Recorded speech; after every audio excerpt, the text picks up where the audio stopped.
नाज़रीन, 13 जमातों का इत्तेहाद यानी कि पीडीएम ने एक सियासी पार्टी को खत्म करने के लिए अब तक जो कोशिशें की हैं वो ना तो अपने बलबूते पर की हैं और ना ही अपनी ईमा पर। अब तक जो भी मंसूबे बने वो ताकतवरों की शय पर बने, लेकिन अब की बार खान साहब ने ईंट का जवाब पत्थर से देने की जो स्ट्रेटेजी अपनाई है, इसने हुकूमत को ये बावर करवा दिया है कि अब किसी भी सूरत माइनस खान का फार्मूला काम नहीं करेगा। और इसी डर से हुकूमत ने एक बार फिर 9 मई वाली गलती को दोहराने का इरादा कर लिया है और इस मामले की संगीनी को भांपते हुए सुप्रीम कोर्ट ने भी हुकूमत को शटअप कॉल दे दी है। वीडियो में ये सवालात ज़ेर गौर रहेंगे कि क्या हुकूमत एक बार फिर खान साहब को गिरफ्तार करने के मंसूबे बना रही है? क्या जीएचक्यू से खान साहब की गिरफ्तारी के ऑर्डर आए हैं? खान साहब ने ताकतवरों को किस मामले में चैलेंज किया है? बड़ी खबरों ने तहलका मचा दिया। इमरान खान की गिरफ्तारी पुलिस जमान पार्क पहुंच गई। शहबाज सरकार की एक और बेवकूफी पीडीएम के गले पड़ गई। कप्तान का भी बड़ा सरप्राइज तैयार, गिरफ्तारी के लिए बड़ी शर्त रख दी। खान साहब का न्यूट्रल्स को बड़ा चैलेंज, जीएचक्यू से भी पैगामात आने लगे। इमरान खान का रास्ता आसान, हुकूमत की रुखसती का परवाना जारी कर दिया गया। नाज़रीन, अपनी मुमकिन शिकस्त को देखकर इम्पोर्टेड सरकार ने कबूतर की तरह आंखें बंद कर ली हैं और इस इंतजार में है कि किसी भी तरह शिकस्त अमेज मंजर गायब हो जाए। इस मकसद के लिए इम्पोर्टेड हुकूमत एक बार फिर कप्तान को दबोचने का ख्वाब देखने लगी है। इतलात आई है कि इमरान खान ने अपने एक खिताब में कहा कि हुकूमत अब चारों नाचार मुझे गिरफ्तार करना चाहती है, क्योंकि माइनस खान का फार्मूला पीटीए को नुकसान पहुंचाकर भी कारगर साबित नहीं हो रहा। सिर्फ यह नहीं, बड़े मियाँ ने तो लंदन से खान की गिरफ्तारी का हुक्मनामा भी जारी कर दिया। ऐसे में मुल्की अदलिया का किरदार कारगर साबित हो रहा है, जिसने हुकूमत को 9 मई जैसे वाक़े से बाज रहने की नसीहत कर दी है और खबरदार किया है कि अब अगर ऐसा कुछ हुआ तो जिम्मेदार पीडीएम होगी। दूसरी जानब खान साहब ने भी न्यूट्रल्स, हैंडलर्स और जीएचक्यू को खुला चैलेंज कर दिया है। वो चैलेंज क्या है, आगे चलकर इसका जवाब दिया जाएगा। साथ ही साथ ये सवालात भी तवज्जो तलब होंगे कि जीएचक्यू की जन्म से हुकूमत को क्या हुक्मनामा मिला। इमरान खान ने अपने खिताब में किन खदशात का इजहार किया। सनसनीखेज खबरों से भरपूर इस वीडियो में ये भी डिस्कस करेंगे कि इमरान खान के बड़ा एक्शन, हुकूमत के जाने का वक्त आ गया है। इमरान खान की मदद के लिए आला अदालतों ने शहबाज सरकार को दबोच लिया। एस्टेब्लिशमेंट का बड़ा यूटर्न, शहबाज सरकार को अहम पैगाम भिजवा दिया। नाज़रीन, सिर्फ एक आम इंतखाबात का मुतालबा इम्पोर्टर सरकार को हर वो काम करने पर मजबूर कर रही है जो कोई ये निचले दर्जे का सियासतदान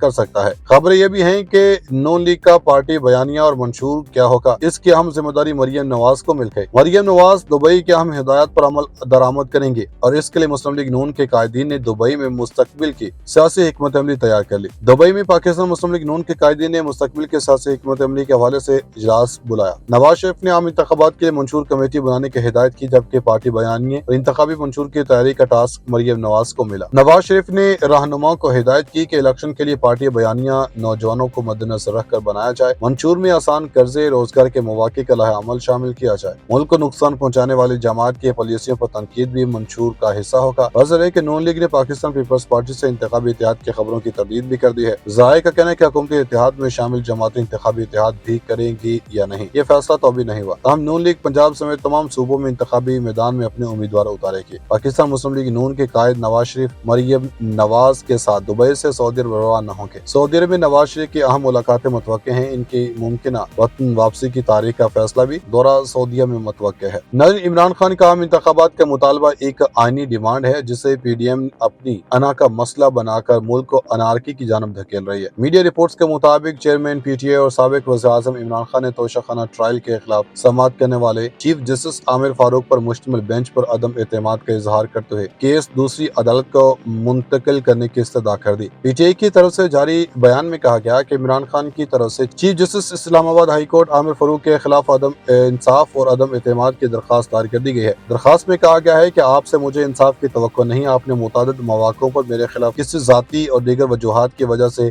खिलाफ कानून फैसले दिए। आइंदा आपसे गुजारिश है कि मेरा कोई केस आप न सुने। चेयरमैन पीटीए ने अपने वकील के जरिए इस हवाले से इस्लामाबाद हाई कोर्ट में दरखास्त दायर कर दी है। इमरान खान ने तोशाखाना केस के ट्रायल के खिलाफ दरखास्त से दूसरे बेंच को मुंतकिल करने की इस्तदा करते हुए मौक़िफ़ अपनाया कि यकीन है कि इस बेंच से साफ और शफाफ और गैर जानिबदाराना इंसाफ नहीं मिलेगा। इस्तदा है कि chief justice chairman Tehreek Insaf की दरखास्त से सुनने से माजरत कर लें और केस दूसरी अदालत को मुंतकिल कर दें। सेशन कोर्ट के फैसले के खिलाफ चेयरमैन पीटी की अपीलें चीफ जस्टिस की अदालत में ज़ेर समाअत हैं। दरखास्त में डिस्ट्रिक्ट इलेक्शन कमीशन को फरीक बनाया गया। दूसरी जानब इमरान खान के खिलाफ इस्लामाबाद में दर्ज 10 मुकदमात के मामले में चीफ कमिश्नर ने जिले कचहरी में मुकर्रर समाअतों को जुडिशल कम्प्लेक्स मुंतकिल कर दिया और इसका नोटिफिकेशन भी जारी कर दिया। इमरान खान सिक्योरिटी खदशात के एक रोज के लिए لیے عدالت جوڈیشل کمپلیکس منتقل کرنے کی درخواست کی تھی۔ دوسری جانب عمران خان کا اپنے خطاب میں کہنا تھا کہ میں کھلی عدالت میں ثابت کر سکتا ہوں کہ 9 مئی کے واقعات پہلے سے طے شدہ منصوبے کے تحت تھے تاکہ ہماری پارٹی کو ختم کیا جا سکے۔ انہوں نے کہا کہ اس واقعے کے بعد ہماری تمام انسانی حقوق ختم کر دیے گئے، جس کو چاہے پولیس پکڑ لے، حتیٰ کہ خواتین بچوں کو گرفتار کیا گیا۔ میں اپنی قوم سے کہتا ہوں کہ ہماری جدوجہد حقیقی آزادی کے لیے ہے۔ 25 نہتے لوگوں کو گولیاں ماری گئی، جن میں سے 16 شہید ہوئے اور 9 کا آج تک پتہ ہی نہیں چلا۔ اس معاملے کی کوئی انکوائری ہوئی؟ میں پوچھتا ہوں کہ کیا آزاد معاشرے میں ایسا ہوتا ہے؟ کیا وہ لوگ جو شہید یا زخمی ہوئے وہ انسان نہیں تھے؟ 9 مئی کے مجھے اسلام آباد ہائی کورٹ سے ضمانت پر ہونے کے باوجود انتہائی بے ایمانہ طریقے سے گرفتار کیا گیا اور حراست میں ہونے کے باوجود مجھ پر 25 کیسز کر دیے گئے۔ حالانکہ جس طریقے سے مجھے گرفتار کیا گیا سپریم کورٹ نے اسے غیر قانونی قرار دیا۔ دبئی میں منی لانڈررز کی آپسی بندربانٹ اور تحریک انصاف کو باہر رکھنے پر میٹنگ ہوئی، جو اس خوف میں مبتلا ہے کہ کہیں عمران خان واپس نہ آ جائے اور کیسے اسے جیل بھیجا جائے، مسئلہ بنا کر ملک کو انارکی کی جانب دھکیل رہی ہے۔ میڈیا رپورٹس کے مطابق چیئرمین پی ٹی اے اور سابق وزیر اعظم عمران خان نے توشہ خانہ ٹرائل کے خلاف سماعت کرنے والے چیف جسٹس عامر فاروق پر مشتمل بینچ پر عدم اعتماد کا اظہار کرتے ہوئے کیس دوسری عدالت کو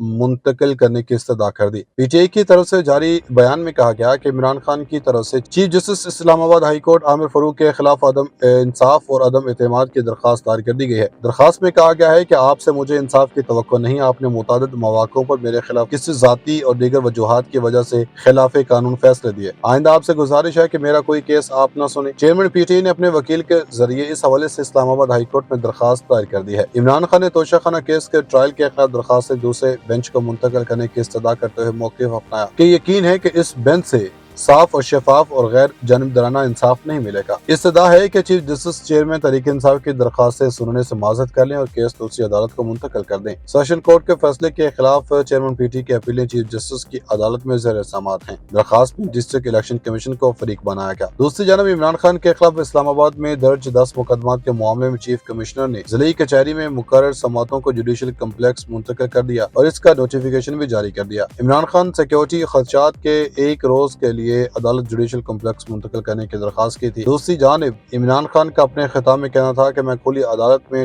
ثابت کر سکتا ہوں کہ 9 مئی کے واقعات پہلے سے طے شدہ منصوبے کے تحت تھے تاکہ ہماری پارٹی کو ختم کیا جا سکے۔ انہوں نے کہا کہ اس واقعے کے بعد ہماری تمام انسانی حقوق ختم کر دیے گئے، جس کو چاہے پولیس پکڑ لے، حتیٰ کہ خواتین بچوں کو گرفتار کیا گیا۔ میں اپنی قوم سے کہتا ہوں کہ ہماری جدوجہد حقیقی آزادی کے لیے ہے۔ 25 نہتے لوگوں کو گولیاں ماری گئی، جن میں سے 16 شہید ہوئے اور 9 کا آج تک پتہ ہی نہیں چلا۔ اس معاملے کی کوئی انکوائری ہوئی؟ میں پوچھتا ہوں کہ کیا آزاد معاشرے میں ایسا ہوتا ہے؟ کیا وہ لوگ جو شہید یا زخمی ہوئے وہ انسان نہیں تھے؟ 9 مئی کے مجھے اسلام آباد ہائی کورٹ سے ضمانت پر ہونے کے باوجود انتہائی بے ایمانہ طریقے سے گرفتار کیا گیا اور حراست میں ہونے کے باوجود مجھ پر 25 کیسز کر دیے گئے۔ حالانکہ جس طریقے سے مجھے گرفتار کیا گیا سپریم کورٹ نے اسے غیر قانونی قرار دیا۔ دبئی میں منی لانڈررز کی آپسی بندربانٹ اور تحریک انصاف کو باہر رکھنے پر میٹنگ ہوئی، جو اس خوف میں مبتلا ہے کہ کہیں عمران خان واپس نہ آ جائے اور کیسے اسے جیل بھیجا جائے۔